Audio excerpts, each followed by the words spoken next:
안녕하세요. 저는 이제 40대가 되는 여성입니다. 저는 제 이야기를 나눌 가족도 친구도 없는 외로운 사람입니다. 그래서 친구와 가족을 대신해 유튜브 사연 채널을 듣고 있습니다.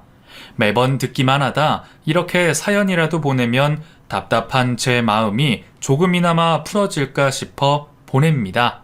이제는 세상에 나와 당당하게 살고 싶어 이 사연을 마지막으로 제 우울한 과거를 털어내려고 해요.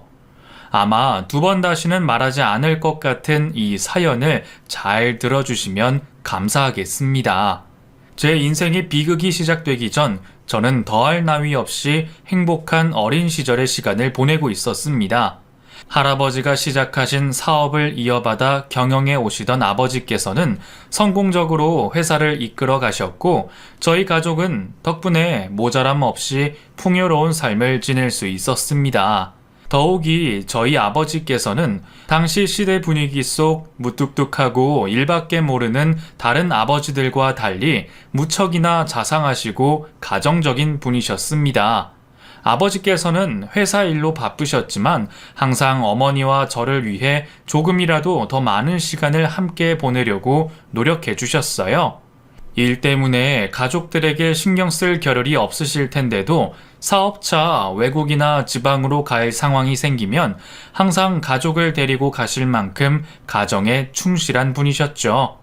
그런 아버지의 노력 덕분에 어머니와 저는 큰 노력 없이도 행복한 삶을 유지할 수 있었고, 저는 부족함 없이 완벽한 가족처럼 보이는 이 가정의 행복이 영원할 줄 알았습니다. 하지만 삶이라는 게 오르막이 있으면 반드시 내려오는 날이 있다는 걸 그때는 미처 알지 못했습니다.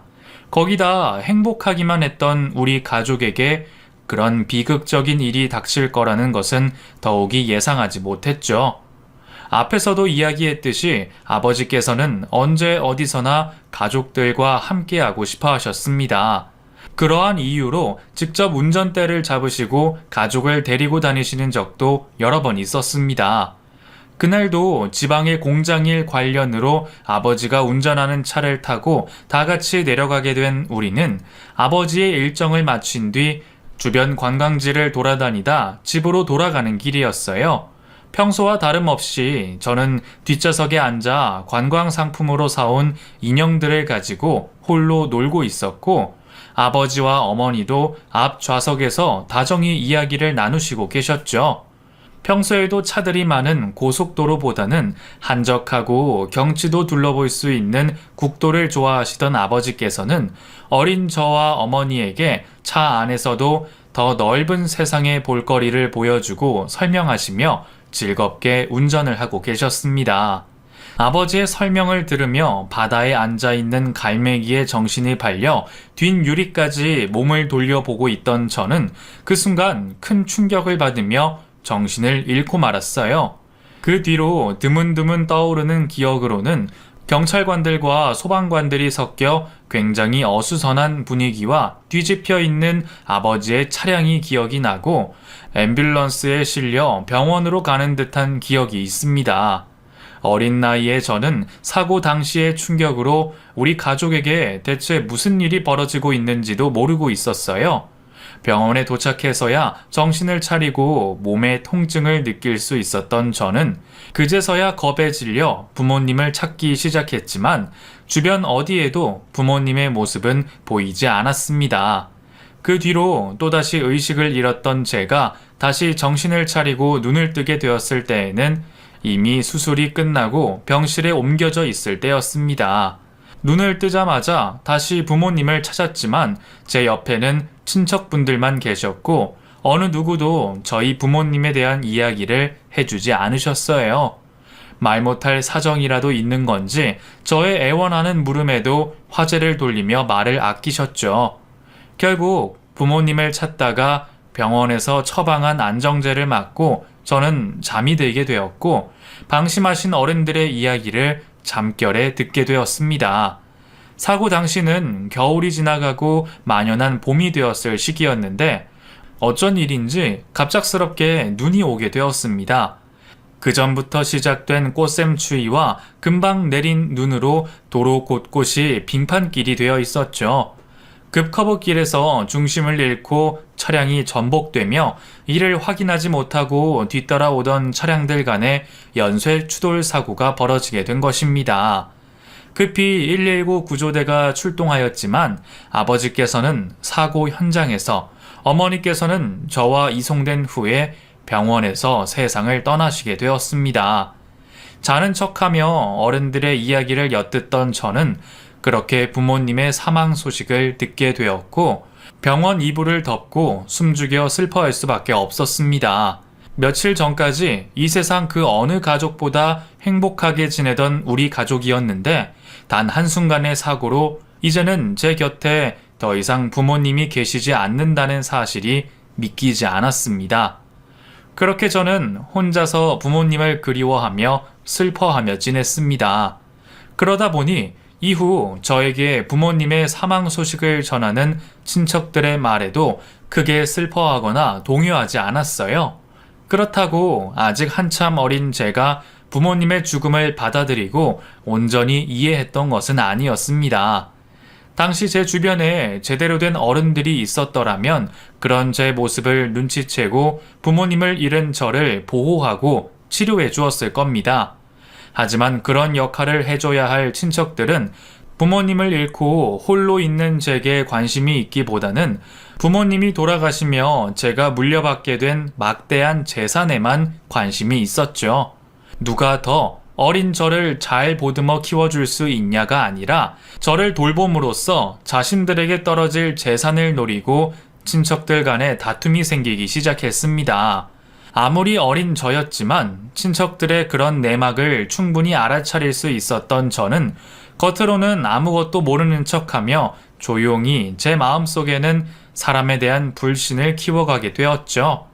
어린아이지만 친척들이 서로에게 말하는 전부를 이해할 수 있던 저에게는 그 모습을 지켜볼 수밖에 없는 상황이 큰 스트레스였습니다. 저 스스로에게 선택권은 없었고 그들에게는 이미 제가 자신들의 욕망을 채워주는 도구가 되어 있었죠.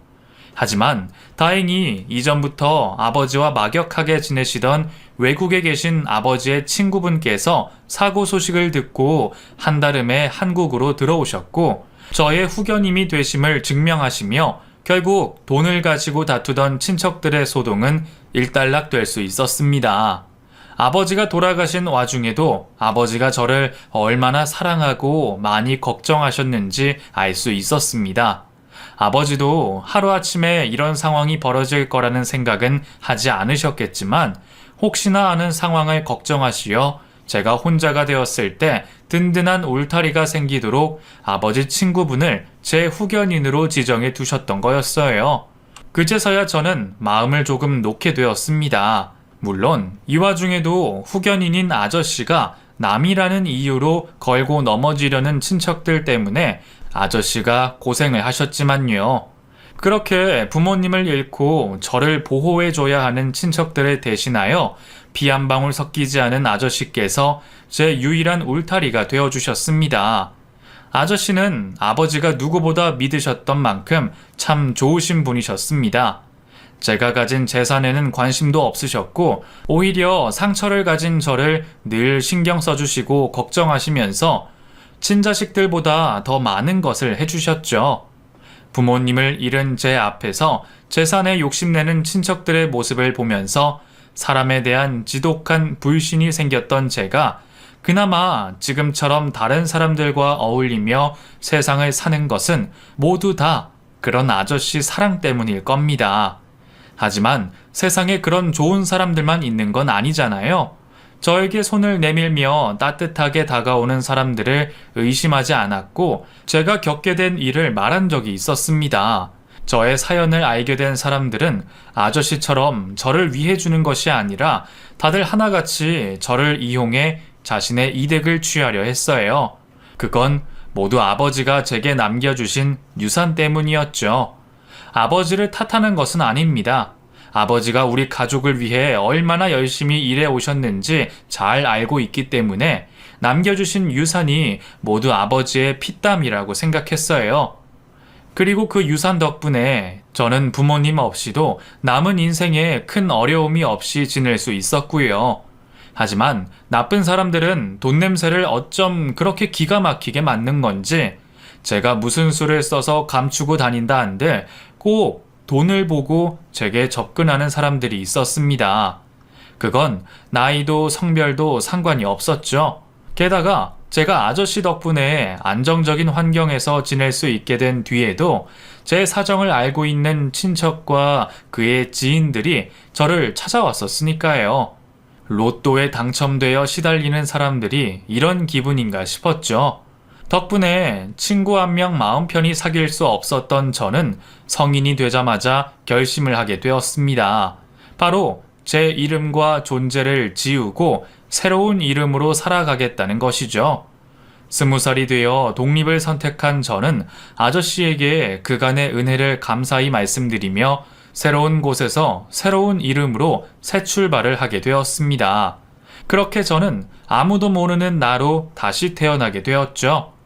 그 뒤로 저는 지방에서 올라와 자취를 하는 대학생으로 혼자 지내며 무사히 대학 생활을 보낼 수 있었고 회사에 취직을 하여 평범한 직장인이 되었습니다. 다른 사람들에게는 평범하다는 아무렇지 않은 것들이 저에게는 무척이나 절실했습니다. 매번 제 평생의 발목을 잡아왔던 것은 남들과 다르다는 이유였으니까요.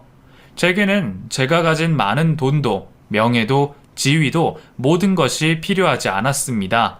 단 하나, 나를 진심으로 믿고 사랑해주며 나와 평생을 함께할 수 있을 그런 가족이 필요했습니다.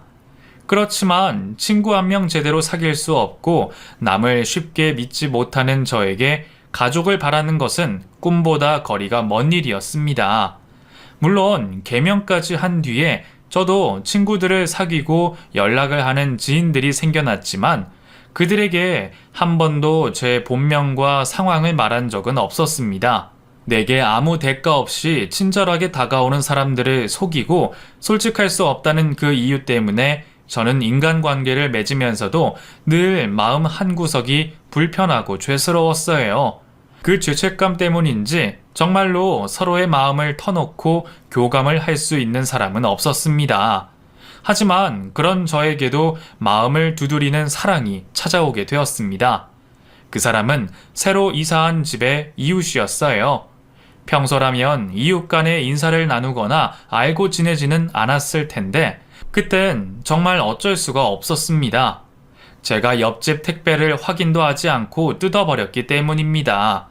제가 시키지 않은 물건이 들어있는 것을 보고 놀라 그제서야 이름을 확인하니 옆집 호수가 적혀 있었죠. 문 앞에 놓여진 것만 보고 확인도 하지 않고 그런 실수를 했다는 것이 너무 미안했던 저는 옆집 문을 두드려 사과를 하려 했습니다. 여기 이 집 택배 같은데요. 저희 집 앞에 있어서 제 물건인 줄 알고 확인도 하지 않고 뜯어버렸네요. 정말 죄송합니다. 혹시 손상된 부분 있으면 제가 변상할게요. 아니에요. 뭘 이런 걸로 사과까지 하세요. 물건도 아무 이상 없네요. 그래도 혹시 모르니까 문제 생기면 나중에라도 꼭 말씀해 주세요. 아니에요. 그나저나 새로 이사 오신 분이신가 봐요. 옆집은 내내 비어 있었거든요. 네, 맞아요. 얼마 전에 이사 왔거든요. 그래서 정신이 없어서 이런 실수를 한 것 같네요. 정말 다시 한번 죄송합니다. 기분 나쁠 수도 있는 제 실수에 호탕하게 웃어주던 남자.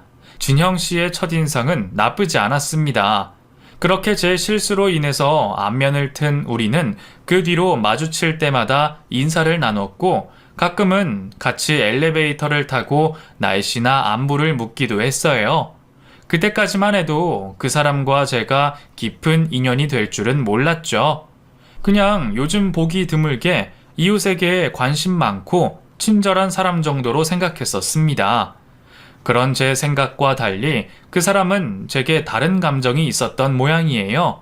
언젠가부터인지 알 수도 없게 그 남자는 제게 과한 관심을 가지며 저를 이성으로서 바라보는 듯 했어요. 안녕하세요. 저 옆집인데요. 제가 요리를 했는데 좀 많이 해서 괜찮으시면 나눠 드실래요? 네? 글쎄요. 저는 이미 저녁을 먹어서요. 잘 모르는 사람의 호의를 받기가 부담스러웠던 저는 당연하게도 거절을 했죠. 거절당한 남자의 표정이 우울해 보였지만 신경 쓰지 않으려고 했어요. 그 뒤로도 그 사람은 저에게 관심이 있다는 걸 대놓고 표현하기라도 하듯이 끈질기게 제게 다가왔습니다. 문고리에 선물을 걸어두고 가기도 하고 저와 얘기를 나눠보고 싶다며 쪽지를 쓰기도 했죠. 물론 저도 가끔씩 제게 호의를 보이는 남자들과 연애로 발전하는 일이 있기는 했지만 무엇보다 안전해야 할 내 거주지에서 괜한 문제를 만들고 싶지는 않았습니다. 만약에 만나더라도 헤어져서 이사를 가야 할 수는 없으니까요. 그런 저의 거절 의사 표현에도 그 사람은 한 번만 만나달라며 끈질기게 애원했습니다. 솔직히 지치지도 않고 그렇게 구애하는 남자가 저도 점점 궁금해졌어요. 아무리 긍정적인 사람이라도 그만큼이나 거절당하면 감정이 상하기 마련일 텐데 그 사람은 구김살도 없이 다가왔거든요. 저같이 철벽을 심하게 치는 사람도 별로 없을 텐데 그렇게 굳게 닫힌 제 마음의 문을 열은 것을 보면 그 사람도 정말 보통은 아니었네요. 그렇게 저희는 밖에서 함께 커피를 마시게 되었습니다. 동네 친구부터 시작하자며 악수를 권하는 그 남자는 그날 이후 저에게 천천히 다가와 주었어요. 제게 고민 얘기도 꺼내고 응원도 건네고 우리는 친구도 아니고 연인도 아닌 애매한 관계를 유지해 갔죠. 진영 씨는 작은 사업을 운영하며 열심히 살아가는 청년 사업가였습니다. 그럼 사장님이시네요? 젊은 나이에 대단하세요. 아니에요. 사장이란 직책이라고 할 수도 없었어요. 제자리 걸음만 몇 년째인 회사인데요. 그냥 정말 구멍가게 수준인걸요. 그냥 자영업자라고 해주세요. 그래도 자수성가해서 그 정도 하시면 사장님 맞으시죠? 너무 겸손해도 사람들이 욕해요. 사실 진영 씨가 사업을 하는 줄은 몰랐습니다. 평소 일상적인 대화를 할 때도 직접 음식을 해먹고 알뜰하게 사는 모습을 보면 그냥 건실하게 살아가는 평범한 직장인 같았거든요. 그런 사람이 알고 보니 수억을 주무르는 사장님이라니 열심히 사는 사람이었구나 싶어서 달리 보이기도 했어요. 그 뒤로 우리는 더 많은 대화를 나누게 되었고 서로 속 깊은 얘기들을 나누며 호감을 쌓아가던 우리는 결국 연인이 되었습니다. 처음 거절하고 철벽만 치던 제가 언제 그 남자에게 마음을 활짝 열고 감정을 키웠는지 저도 모를 일이었어요. 수십 번의 거절이 무색할 만큼 순식간에 진영 씨가 좋아져 버렸고 본격적으로 연애를 한 뒤에는 마음이 점점 더 커졌습니다. 진영 씨는 제가 만난 사람들 중 두 번째로 좋은 사람이었어요. 제 후견인이셨던 아저씨 다음으로 마음이 가는 사람이었죠. 늘 진솔한 마음으로 저를 가감없이 대하며 위해주는 진영 씨를 보면서 저는 진영 씨가 제게 진심으로 대해주는 걸 느낄 수 있었습니다. 내가 아프기라도 할까봐, 다치기라도 할까봐 걱정하는 그 모습을 보면서 내가 이런 관심과 사랑을 얼마 만에 받아보는지 생각하게 되었죠. 늘 제 안위와 기분을 걱정해주며 제 일이라면 물불 가리지 않고 몸을 던지는 사람이었어요. 모든 얘기를 다 할 순 없지만 제 가벼운 장난에도 제게 무슨 일이 생긴 건지 놀라서 손을 덜덜 떨 정도로 제 걱정을 많이 했던 사람이었습니다. 그리고 언제나 제게 좋은 것만 주고 싶어 했죠. 그 사람이 제게 하는 행동들을 여러분이 보셨다면 정말 지극정성이라 생각하셨을 거예요. 저는 갈수록 그 사람의 사랑에 익숙해져 갔고 언젠가부터 진영 씨는 먼저 떠나가신 부모님의 빈자리를 채워줄 만큼 제겐 더없이 소중한 사람이었습니다. 그쯤 되니 사람을 믿지 못하던 제가 어느새 진영 씨와 결혼까지 생각해 보게 되었습니다. 분명 시작할 때는 연애까지만이라 선을 그어두었던 저였는데 마음속 깊게까지 사랑을 받다 보니 이런 사람이 어디 또 있을까 싶어 놓치고 싶지 않았어요. 하지만 결혼이란 제게는 너무 두려운 일이었습니다. 결혼을 해서 행복을 가지고 싶지만 진영 씨와 결혼을 생각하면서도 저의 모든 것을 진영 씨에게 털어놓을 자신이 없었습니다. 그 사람을 믿지 못해서 그런 것이 아니라 이미 새로운 이름으로 살아온 제가 이제 와서 진영 씨를 속여온 것처럼 사실을 전한다는 게 용기도 없었고 또 걱정이 많았어요. 진영 씨에 대한 믿음과는 별개로 내가 이 얘기를 굳이 꺼내야 할까 하는 의문이 들었거든요. 괜한 제 과거 이야기로 진영 씨에게 오해를 사고 싶지 않았고 우리 사이의 진심을 왜곡시키고 싶지 않았습니다. 결국 저는 끝까지 비밀을 지키기로 결정했습니다. 그 뒤로 저는 진영 씨와 작게 결혼식을 올리고 행복한 신혼을 시작하게 되었습니다. 우리가 결혼하는 데 있어서 다른 가족들의 동의는 필요 없었어요. 오래전 부모님을 잃은 제 사정과 비슷하게 진영 씨에게도 일가 친척이 없었거든요. 어쩌면 저는 저와 비슷한 진영 씨의 상황 때문에 그 사람에게 더 많이 끌렸는지도 모르겠습니다. 고아였던 그 사람은 혼자 외롭고 힘들게 살아오며 자수성가한 멋진 남자였죠. 그래서 더 좋았어요. 아무도 몰라줄 내 상처와 외로움을 진영 씨만은 충분히 이해하고 있구나 생각했습니다. 덕분에 저희의 결혼 생활 역시 너무 행복했어요. 서로를 진심으로 위하고 아껴주면서 하루하루를 즐겁게 보냈죠. 별것 하지 않고 같이만 있어도 행복하다는 것이 어떤 것인 줄 그제서야 알게 되었습니다. 남편은 결혼 후에도 변함없이 저를 아껴주고 사랑해 주었어요. 매일 퇴근길에 꽃 한 송이를 들고 오는 남자, 그게 바로 제 남편이었습니다. 남편과 함께하는 시간들이 많아질수록 저는 남편을 더욱 신뢰하게 되었고 어떻게 해서든 도움을 주고 싶었습니다. 사업을 하는 남편은 가끔 금전 문제가 생길 때가 있었어요. 물론 어떻게 해서든 혼자 힘으로 해결하려 했지만 옆에서 고생하는 남편을 지켜보는 저는 마음이 편하지 않았죠. 사실 그럴 때마다 제 양심이 찔려오는 것은 어쩔 수가 없었습니다.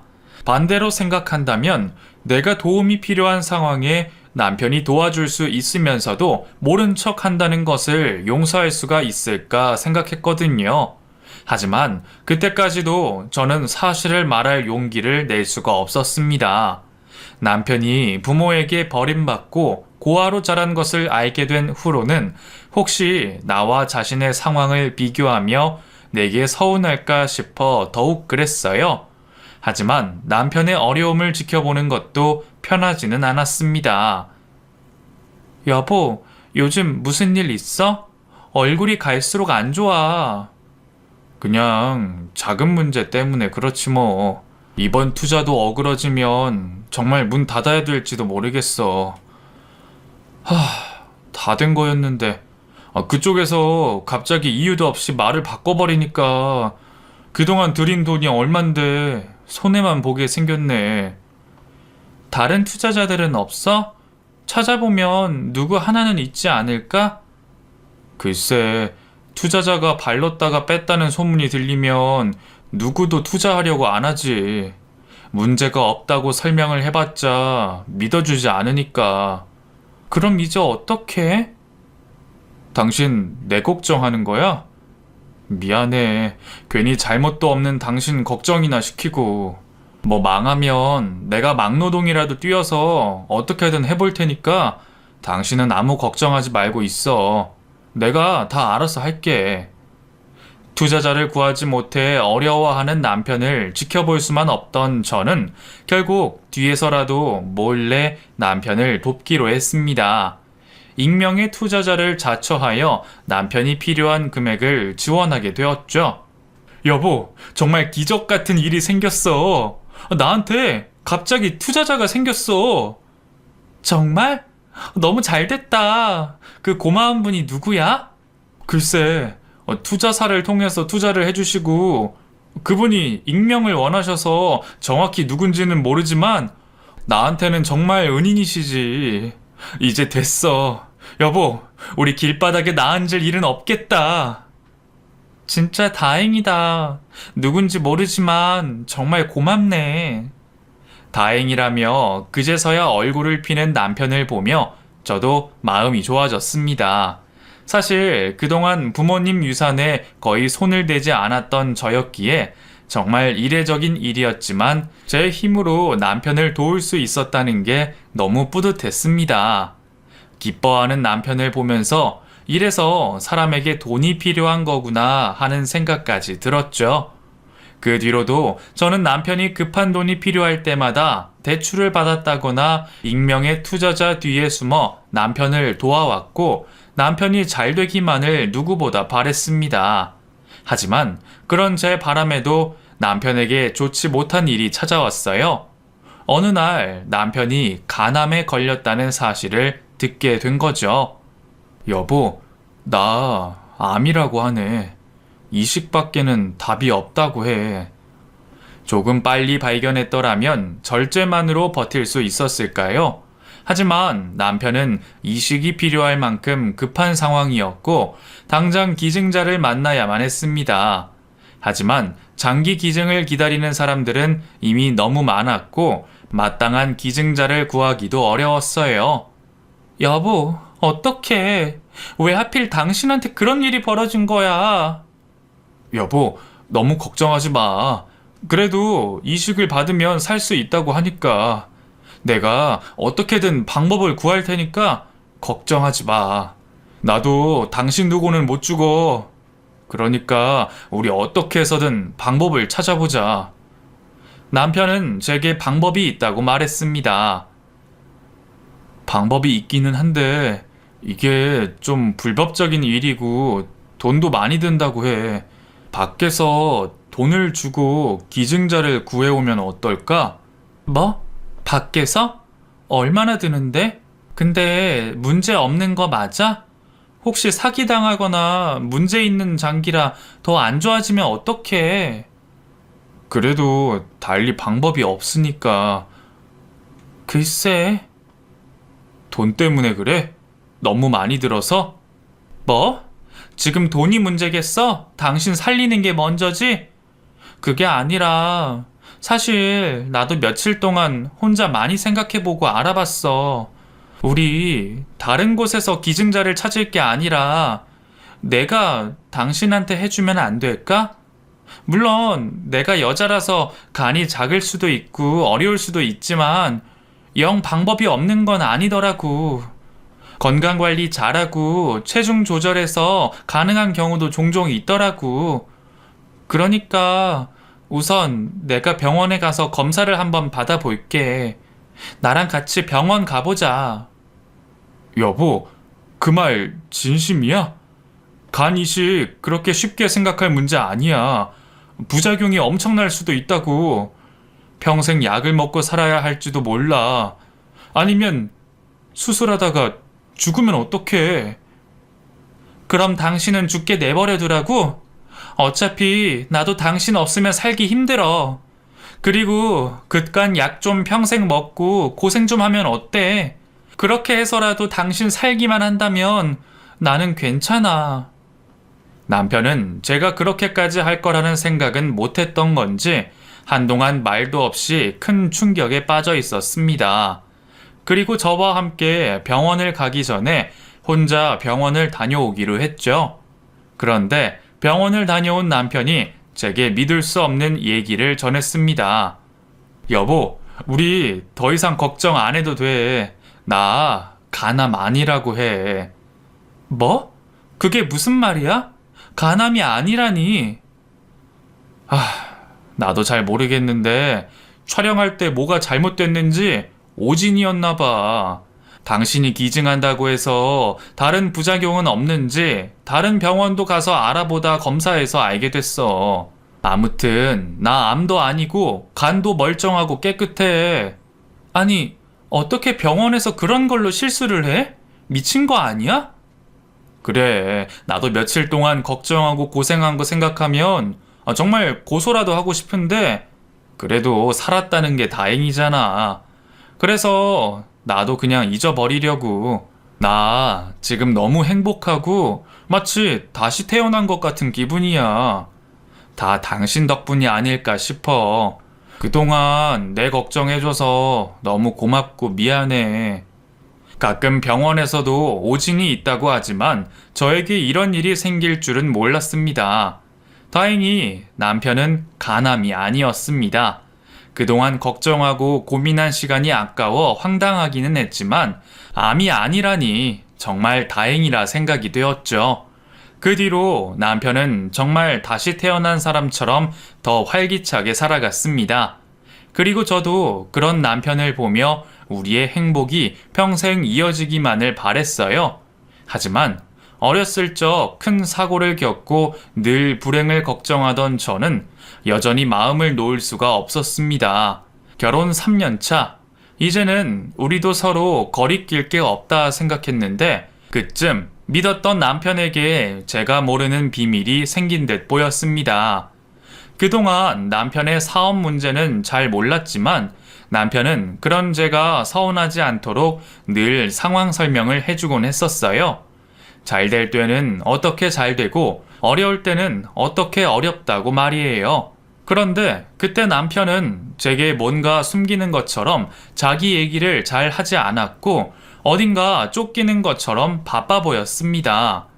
그동안 남편을 뒤에서 몰래 도와주던 저는 그런 남편이 걱정되기도 했고 또 한편으로는 의심스럽기도 했죠. 그러다가 제가 우연히 웬 젊은 여자와 함께 있는 남편의 모습을 보게 되었습니다. 그걸 목격한 저는 큰 충격을 받게 되었고 미룰 것도 없이 남편에게 따져 묻게 되었죠.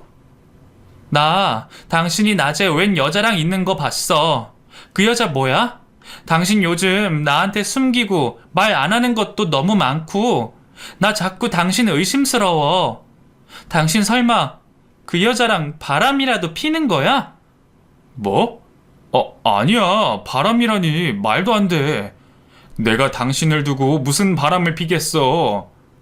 그럼 그 여자는 누군데? 그 젊은 여자가 설마 투자자라도 되는 거야? 그건 아니지만 아무튼 지금은 제대로 말 못하지만 외도는 정말 아니야. 왜 말을 못해? 나한테 숨기는 게 대체 뭐야?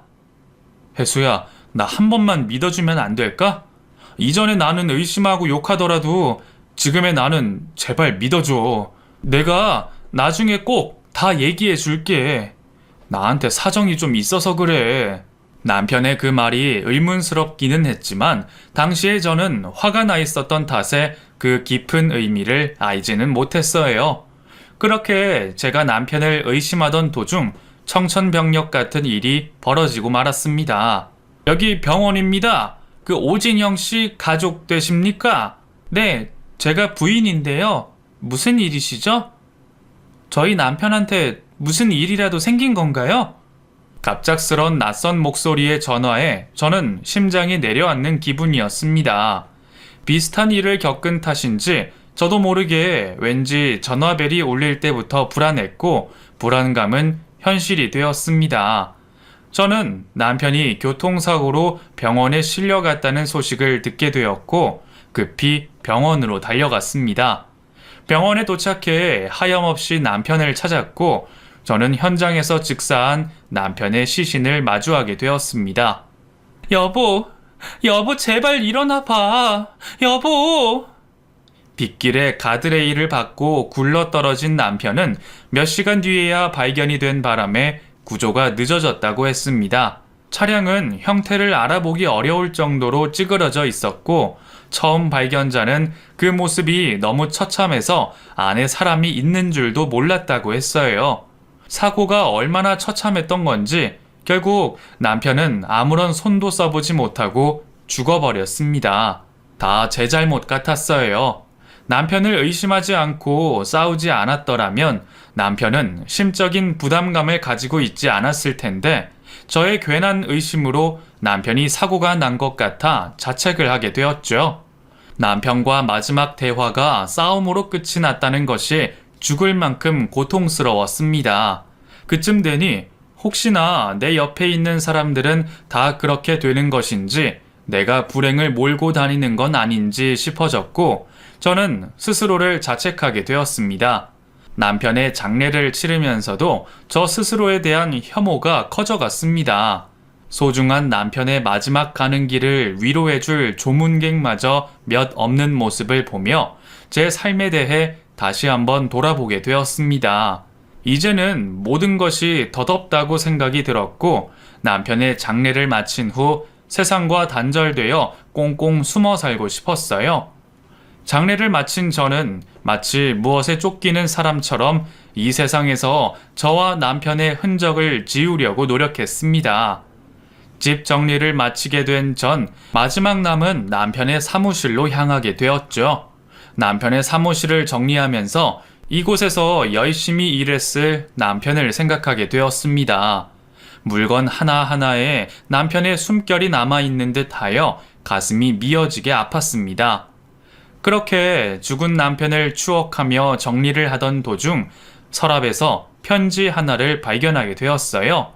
그것은 남편이 저에게 미리 작성해둔 유언장이었습니다.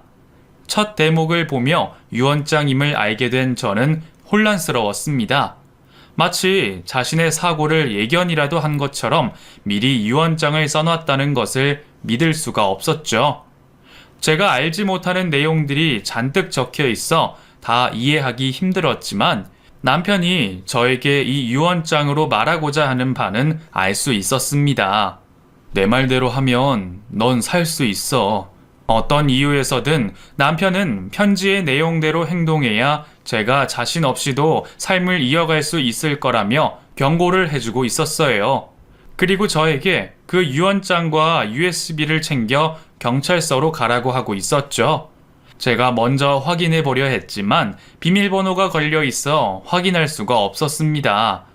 결국 몇 번을 다시 읽어도 도저히 이해가 되지 않던 저는 우선 남편의 유언을 따라 유언장과 USB를 가지고 경찰서로 가게 되었죠.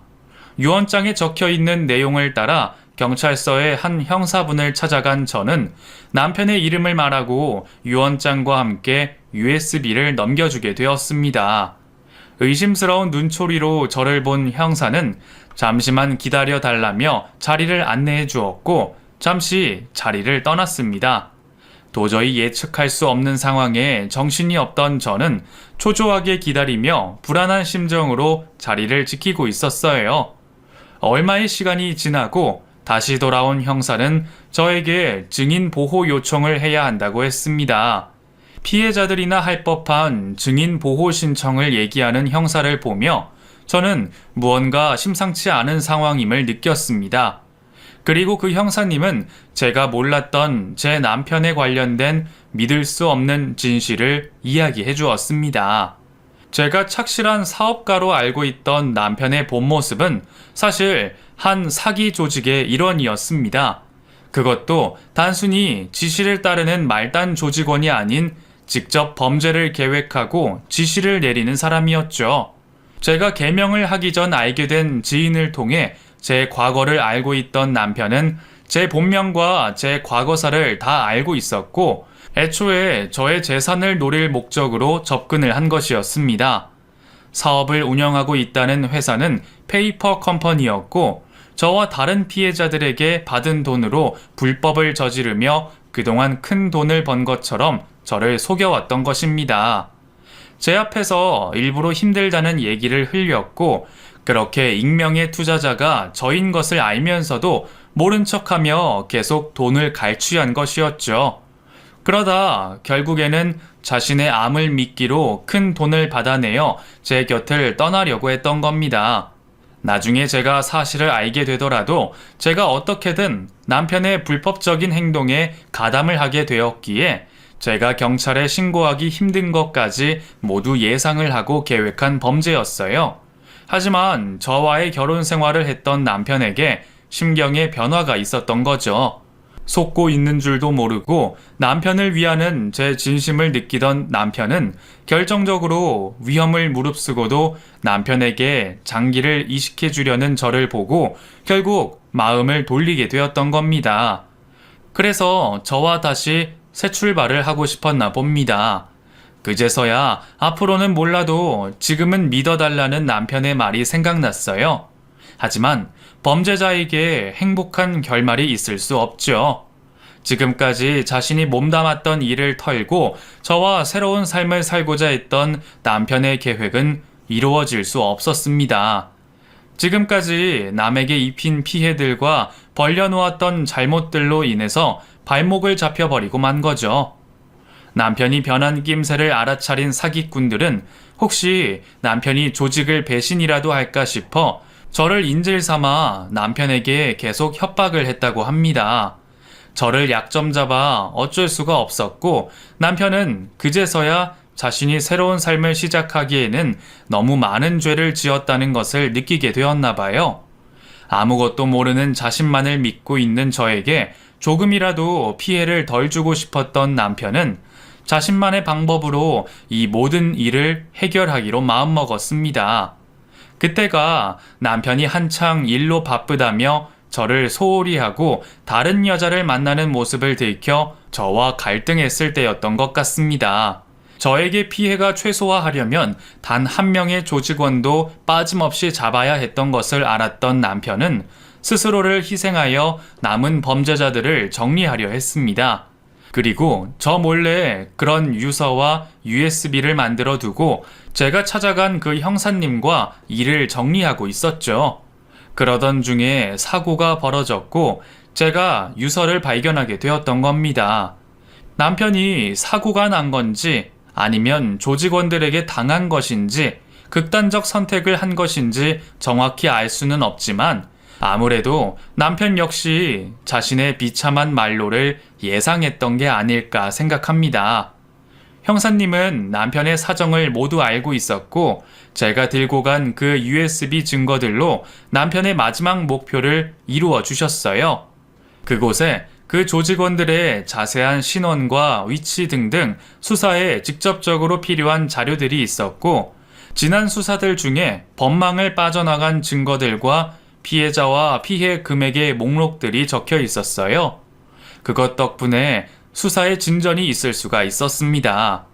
결국 남편의 의도대로 모든 조직원들을 일망타진할 수 있었지만 남편의 실체와 그동안 제가 속아왔던 사실을 모두 알게 되었던 저는 얼마간 현실을 제대로 인지할 수도 없었습니다.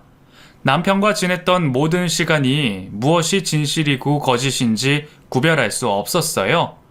저를 마지막까지 안전할 수 있도록 도와주셨던 그 형사님도 수십 년간 형사 생활을 하시면서 이런 사람은 처음이라며 말씀을 하셨습니다. 아무래도 제 진심에 그 사람이 정말 감화된 것 같다고 말이죠. 하지만 저는 그런 얘기를 들으면서도 제대로 판단이 되지 않았습니다.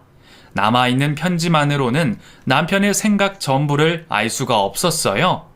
물어볼 수도 없는 곳에 가 있는 남편이 원망스럽기만 했습니다.